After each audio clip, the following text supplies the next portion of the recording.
اسرار کا نام سن کر ماں بجھ کے رہ گئی، گویا محلے کی عورتوں نے جو کہا تھا حرف بحرف درست کہا تھا۔ صبر و تحمل سے کام لے کر والدہ نے کہا کہ میں آپ سے معذرت خواہ ہوں، یہ رشتہ ہمیں قبول نہیں۔ محسنہ کے بھائی ہرگز نہیں مانیں گے، دوبارہ اس مقصد کے لیے زحمت نہ کرنا۔ یہ جواب سن کر ان خواتین نے پانی بھی نہ پیا اور اٹھ کر چلی گئیں۔ ان کے جانے کے بعد پہلی بار میری ماں نے پشت پر 2 تھپڑ مار کر کہا، تو کہتی تھی کہ ایسی کوئی بات نہیں، سارا زمانہ جھوٹ کہتا ہے اور تم سچی ہو۔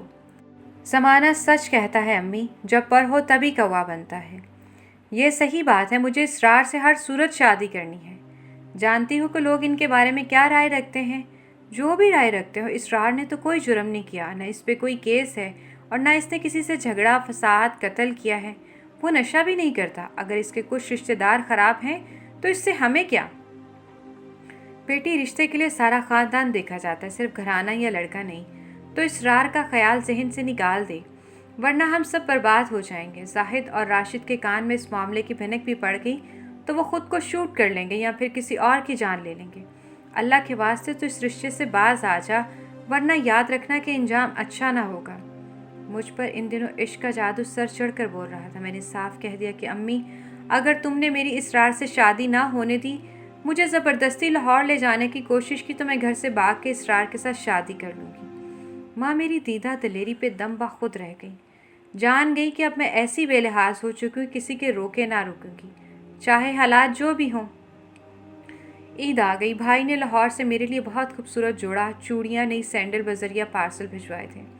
میں نے اسرار کے ساتھ مل کے منصوبہ بنایا کہ عید کے دن چچا کے گھر ملنے کے بہانے گھر سے نکلوں گی، تم مجھے گلی سے گاڑی میں بٹھا لینا۔ میرا ارادہ گھر سے بھاگ کر اسرار سے شادی کرنے کا تھا۔ اللہ جانے یہ بات کیسے چچازاد بھائی نے سن لی، شاید اسرار نے اسے بھی اس منصوبے میں شامل کیا ہوگا۔ بہرحال اس نے اپنی بڑی بہن کو بتا دیا کہ عید کے روز ایسا ہونے جا رہا ہے۔ اسرار کی یہ چچازاد بہن شادی شدہ تھی اور اس کی ایک جوان بچی بھی تھی جو ہمارے ہی کالج میں پڑھتی تھی۔ وہ ایک بار مائرہ کے ساتھ ہمارے گھر آئی تھی۔ اسے اس کی ماں نے پرچے پہ ساری بات لکھ کر دی اور عید سے 1 روز پہلے وہ یہ رکا لے کر ہمارے گھر آئی۔ جب میں اس کے لیے چائے بنانے کچن میں گئی، اس نے جلدی سے رکا امی کی مٹھی میں دے دی، کہا کہ آنٹی میرے جانے کے بعد پڑھ لینا، ابھی چھپا لیں۔ اماں نے رکا پڑھ لیا مگر مجھے کچھ نہ بتایا۔ میں نے رات کو ساری تیاری کر کے رکھ لی اور جب عید کے روز صبح اٹھی تو دیکھا کہ امی سو رہی ہے۔ عجب بات لگی کہ ماں تو ہر روز سویرے اٹھنے کی عادی تھی، جبکہ آج تو عید کا دن تھا۔ میں نے امی کو جگایا نہیں، نہا دھو کر تیار ہو گئی، بس جوڑا زیب تن کرنا باقی تھا۔ اس عید پر بھائیوں نے آنے سے مجبوری ظاہر کر دی تھی کیونکہ اخراجات زیادہ ہو رہے تھے۔ امی کو صبح صبح بھائی نے فون کرنا تھا، گھنٹی بجنے لگی، وہ پھر بھی نہ اٹھی۔ تب میں ان کے کمرے میں گئی، امی کو اٹھانے لگی کہ بھائی کا فون ہے اٹھیے، لیکن وہ بے حس پڑی تھی۔ ہلایا جلایا تو میری چیخ نکل گئی۔ ان کی روح کب سے انصری سے پرواز کر چکی تھی، بے جان جسم بستر پہ پڑا تھا، یقین نہیں آ رہا تھا کہ امی مر چکی ہیں۔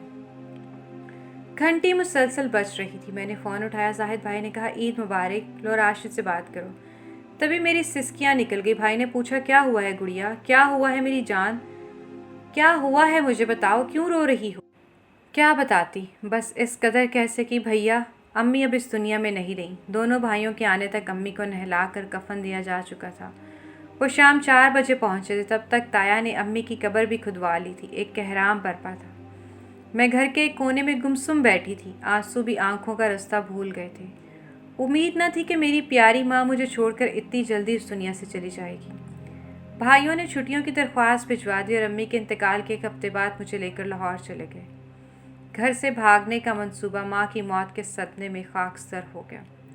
اپنی سوچ پہ شرمندہ تھی، کیا کرنے چلی تھی، کاش پہلے اپنے بہکے قدموں کو روک لیتی تو میری پیاری ماں اپنی جان سے نہ جاتی۔ یقیناً انہیں یہ صدمہ لے ہی ڈوبا تھا۔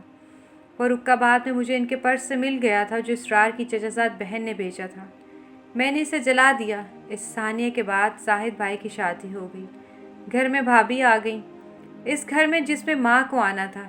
ایک ایسی عورت آ بیٹھی جسے میرا وجود ایک آنکھ نہیں بھاتا تھا۔ اب پچھتاتی تھی، کاش میں اپنی نادانی سے باز آ جاتی تو جلدی میں بھائی کی ایک ایسی لڑکی سے شادی پہ مجبور نہ ہوتے جو بالکل ان کے معیار کی نہ تھی۔ ہمارے لاہور والے گھر میں اس کے والدین ہمارے پڑوسی تھے جنہوں نے بھائی کو اکیلا دیکھ کر گھیرا اور اپنی بیٹی سے شادی کروا دی، کیونکہ میں اکیلی ماں کے بغیر گھبراتی تھی، روتی تھی۔ آج ماں یاد آتی ہے تو ان کی روح سے معافیاں مانگتی ہوں، اے کاش انہوں نے معاف کر دیا۔